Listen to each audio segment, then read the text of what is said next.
Good evening and welcome to another webinar on Hangouts on Air. Tonight I'm being joined by Patrick.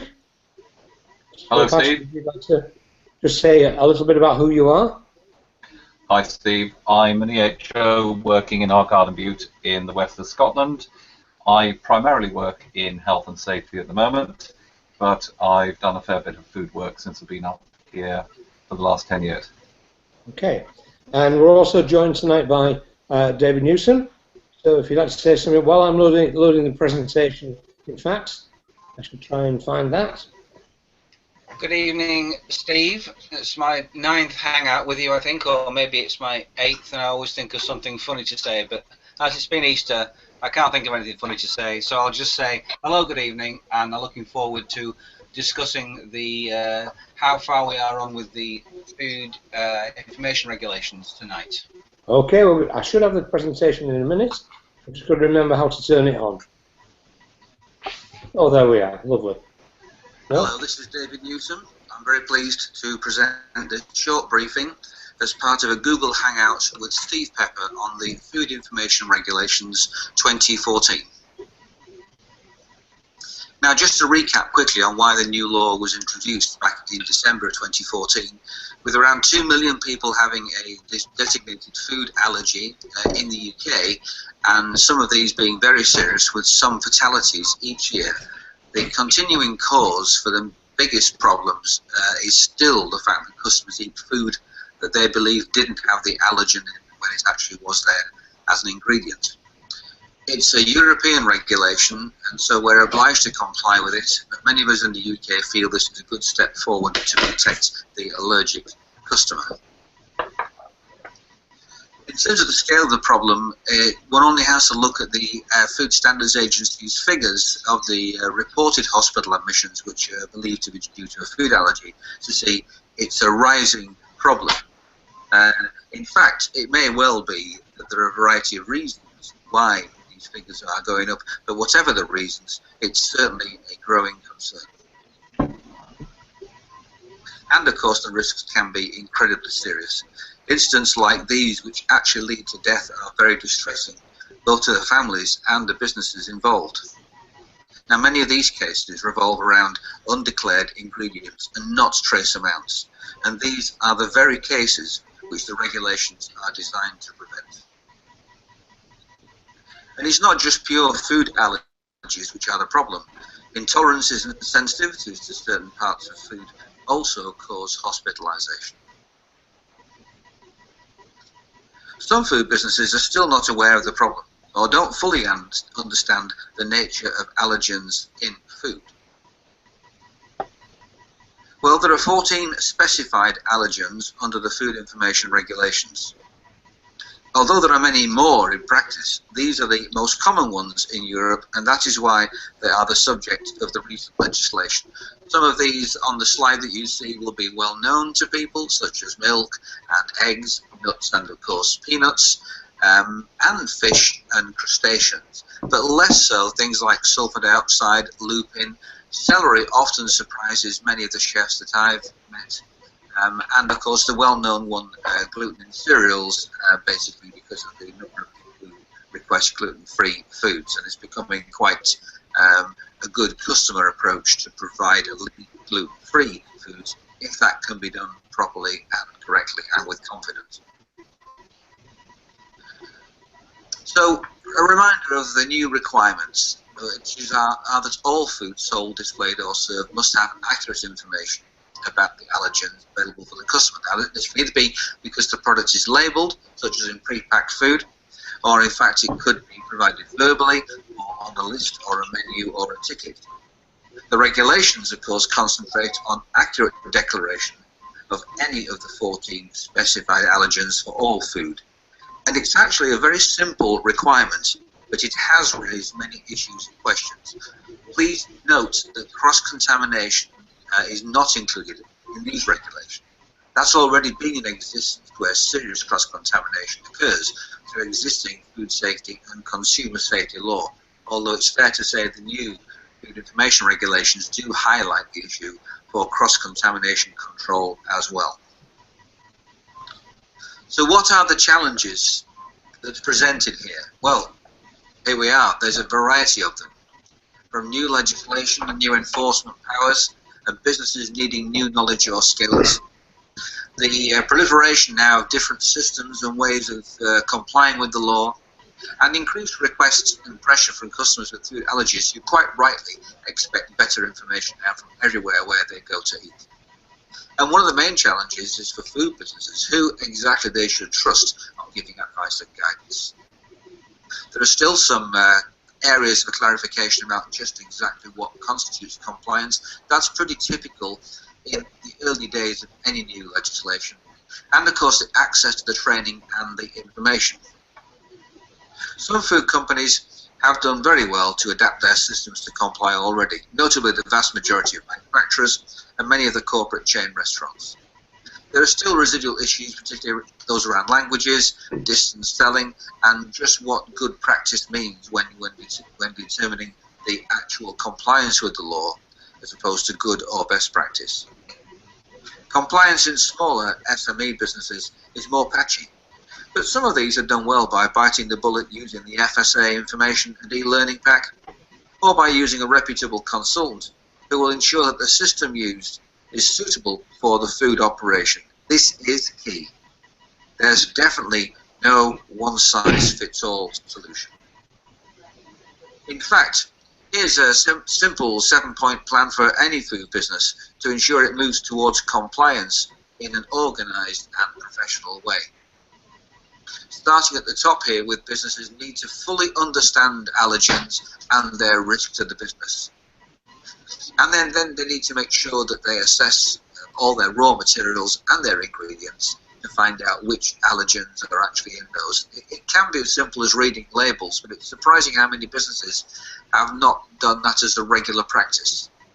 Then the business needs to make a decision to decide how to keep data on recipes and processes, and there are many ways of doing that. And then determine their labelling and information systems for keeping that effective and so their staff can use them. This of course means training of staff, whether it's internal training or external training, whether it's through a qualification or simply briefing. This again depends on the system and what is necessary. An ongoing requirement there to maintain records, especially records of incidents or records of allergen-free requests will be very useful, and keep the whole system under regular review as things change, as suppliers change their formulations, and as the incidents show where the defects in the system are that need improving.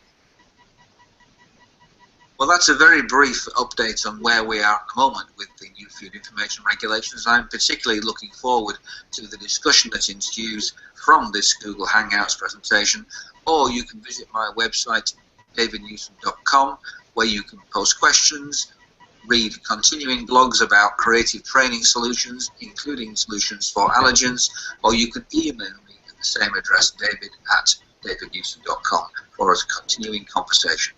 I now look forward to the Hangouts discussion. Well, thank you very much for that, David. I'll just switch this screen off, and hopefully we're back on again. So yeah, that was an excellent presentation. I thought that covered everything very nicely. Patrick, any comments? I haven't seen David's 7-point cycle before, but I really like that. I think that's a good, clear way of presenting what the issues are for businesses in a logical sequence, and enables them to focus on one point in the management cycle at a time. So well done, David. Yeah. Okay. Yeah, I designed that cycle really, Patrick, born out of my experience in the last 3 months of working with all the enforcement officers who at times were saying it would be really good if we walked into a business that understood allergens were important, even if they didn't know what to do about it. So I think that's very useful to say this is a step at a time process. And I don't know about your colleagues in Scotland, but we're looking at compliance over a couple of years rather than everyone complying right at the start. I think we've been doing quite a lot of work with businesses on allergens for a few years in any case. What we have now is, with the new regulations, we've got a much clearer statutory framework for managing allergens. But fundamentally, the advice to business hasn't really changed. It's understand your ingredients, understand what the customer is actually asking for, and communicate between the two.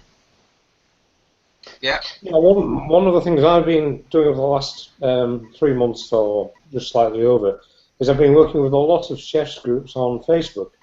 And out of that, we actually brought out some Facebook groups. One's called Allergen UK, if you look for that. Mm-hmm. One's called Food Safety UK. And we've got quite a lot of different people joining those. But particularly on the chefs ones, I've been really, really surprised at how little some of them actually knew. I mean, the information, for whatever reason, just didn't seem to get through to them. Yeah. I designed and brought out a free allergen pack, and I think around just before Christmas I'd sent out about 200, and it must be an awful lot more now. And the sort of look of relief, or the sigh of relief I got from the chefs when they realised how simple it actually is. Mm-hmm. You know, for example, all they've got to do really is read the label and follow a standard recipe, and that's about it. Yeah, I suppose I spoke to a large hotel in Birmingham a couple of months back that was actually hosting the training for enforcement officers, and they'd gone through all the work, done all the grids, had all the consultancy, not from me unfortunately, laid it all out, got it all sorted to a T. And I said, and how many times have you been asked the question? They said none. And they were quite disappointed, really, that having done all this work, nobody had come in and asked for lists of allergens or gluten-free whatever. And they were actually waiting for that ability to test the system out.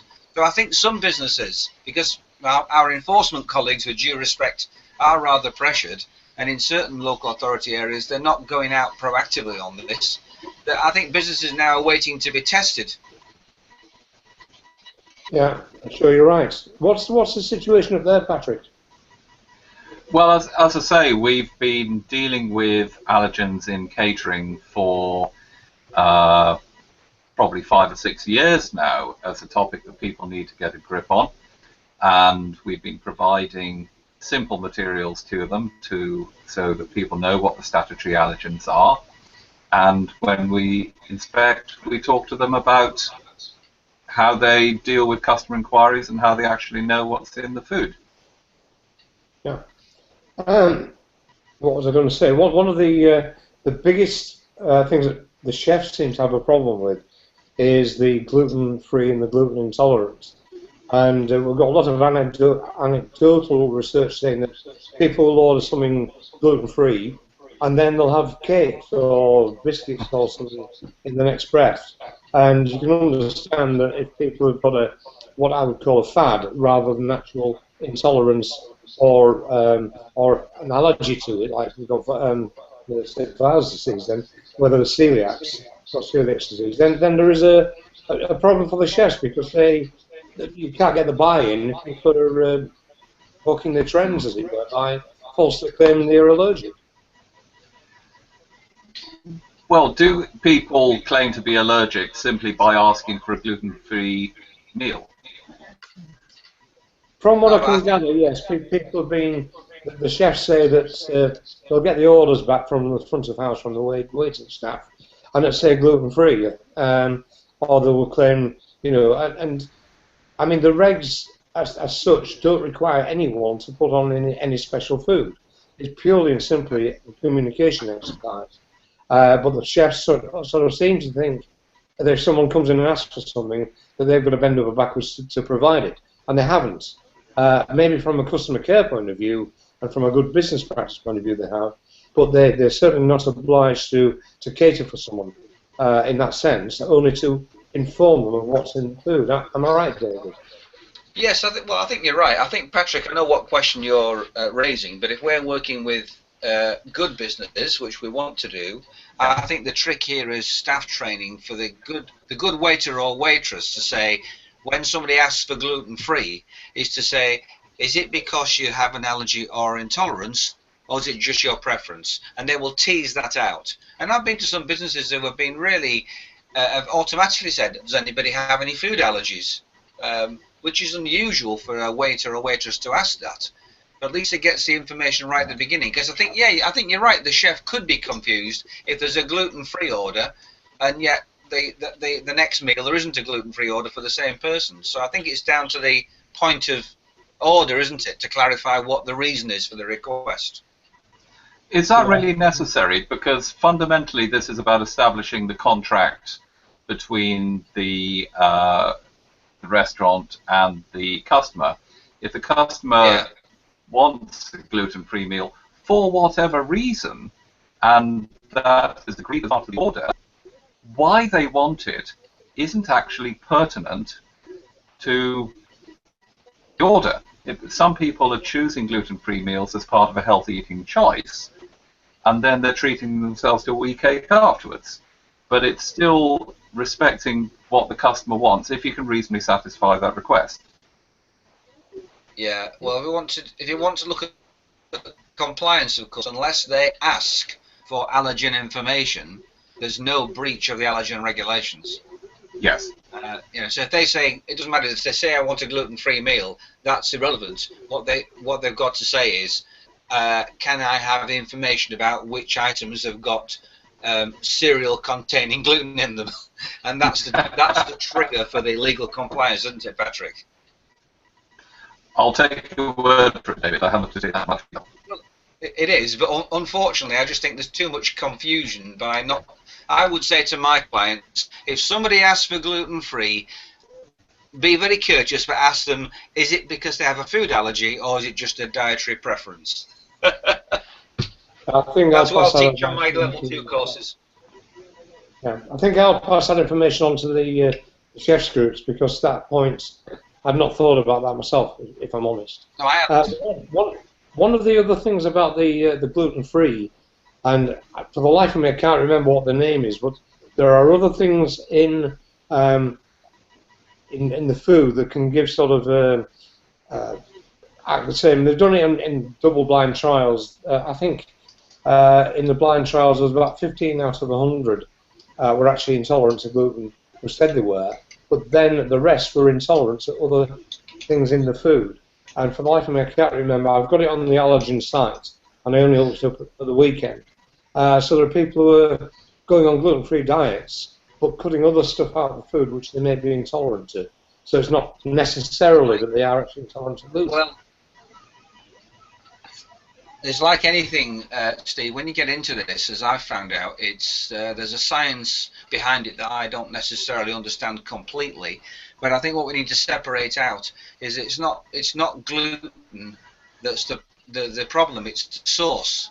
It's the cereal that is where the allergy comes from. So, for example, people can be intolerant or they can be allergic to wheat, but not be affected by the gluten. So you do have to make sure that we're looking at two different types of allergy, and the legal requirement is to declare the cereal, not declare gluten. Yeah. One thing, did I can't remember if I showed this last time. Did I show you that piece of kit? But basically, just for anyone that's watching that didn't see the last one, this is an EpiPen. There are other pens out there, but this is a training one. And this is for friends and family of people who suffer from anaphylaxis. So if someone has a nut allergy, it can cause them to lose half their fluid in the blood in 10 minutes or so, and they can just drop down unconscious.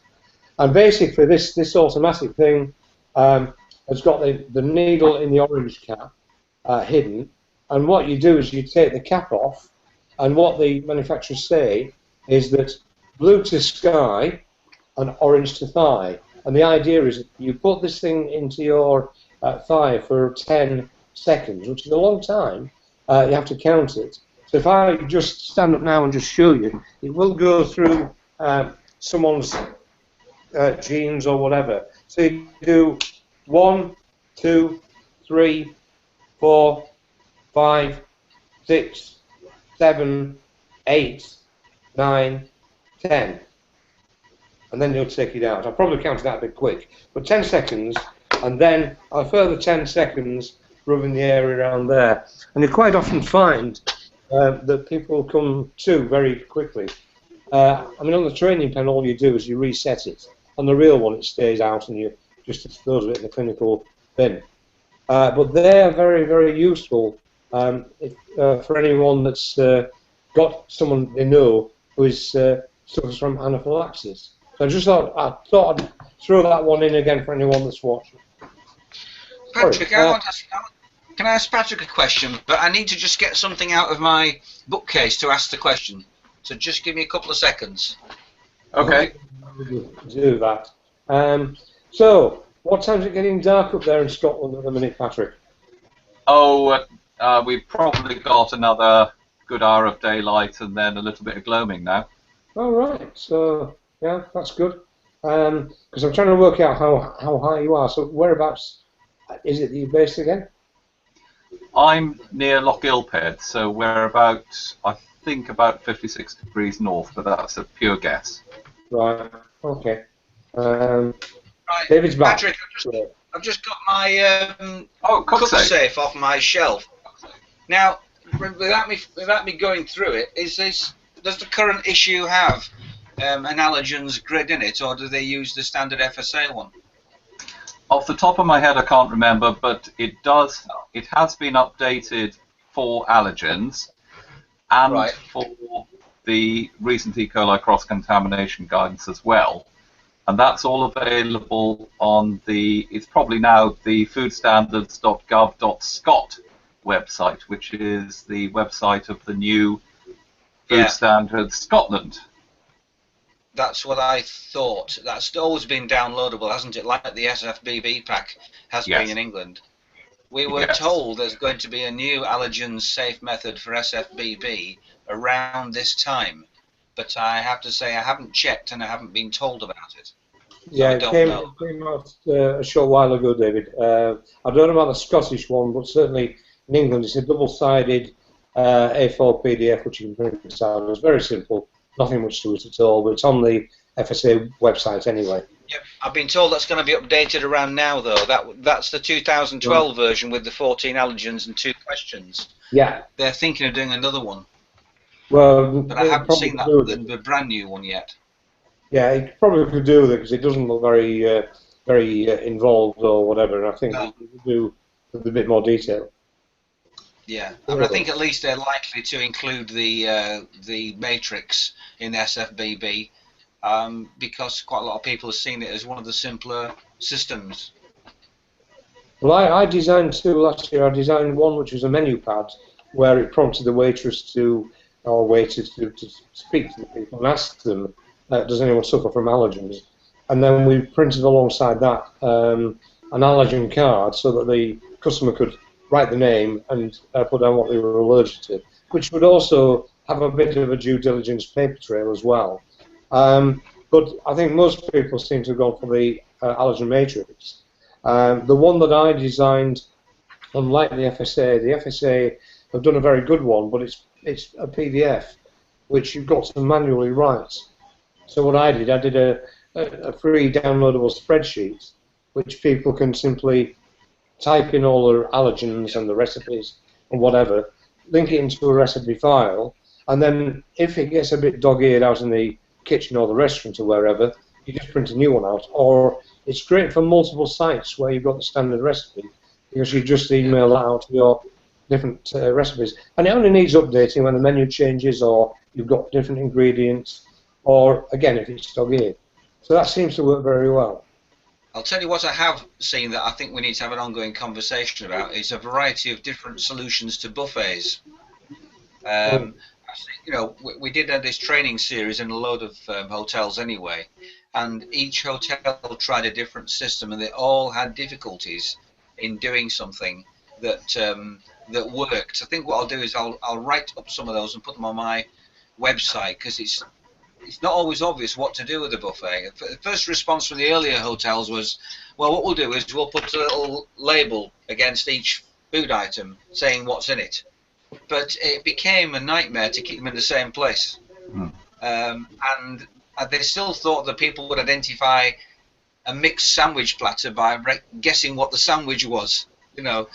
So I think there's quite a lot to go at it. And some of them have resorted to having a member of staff there and to say, if you want to know about anything, please don't guess, ask a member of staff. And that's Yeah. fine, unless you get 7 people all wanting the information at the same time. I think the situation where you have someone standing there and keeping an eye is important, because what tends to happen is that guests grab a spoon or the utensil, or tongs or whatever, and they sort of like stick it in one food, and then they have the same tongs over half a dozen different foods, and then they put it back in the original dish. So you've just got cross contamination everywhere, and unless you've got someone there who's serving, who understands what it's about, or keeping an eye on the spoons and making sure that they don't get mixed up, it is the single biggest problem. The restaurants and the cafeterias, I mean, a canteen hot plate has got a similar issue, but at least you can train the staff, as long as it's not self-service. What do you think to that one, Patrick? Right.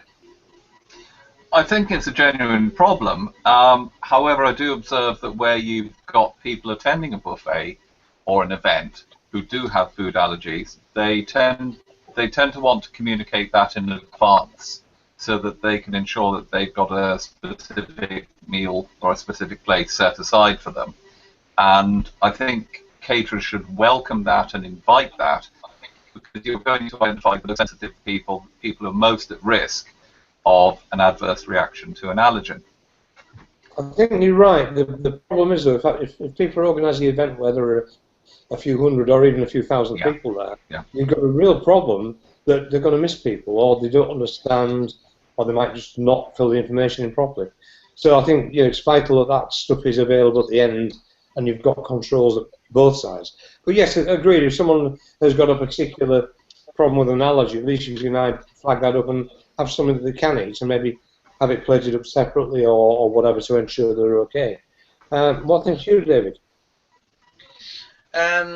Well, I think that there are so many different types of buffet service that we need to make sure people have got a range of solutions. And of course, the other angle is, as many of people are telling me, there's the responsibility of the consumer is not in law, but morally it is. So I think you can, point to the consumer who needs to know their allergy well enough to ask the right question at the right time. Yeah. You might not make a great legal play about that, but it certainly would be not necessarily a legal defence, but it would mitigation about saying, but the customer half-heartedly asked us half a question, and it was in the middle of them already having the plate of food, kind of thing, Yeah. Anyway, just to remind people, this is our 12th Hangouts on Air free food safety webinar. And we'll be celebrating our birthday at the next one, but I think you'll be celebrating ours in Menorca, from what I can gather, David. So, I will be in Menorca, and I'm not intending to take the iPad with me. Anyway, it's nearly 8 o'clock. Video message. Well, you could pre-record a video message for us if you like, and we can play. That's not a problem. So anyway, it's good night from me, David. Good night. Thank you very much for listening. Okay, and Patrick, thank you very much, both of you, for joining us on this one, and thank you for your presentation, David. It was excellent. Can we stay on the line? Yeah, we'll stay on the line, but we've got some viewers tonight for a change, so we'll say good night to them as well.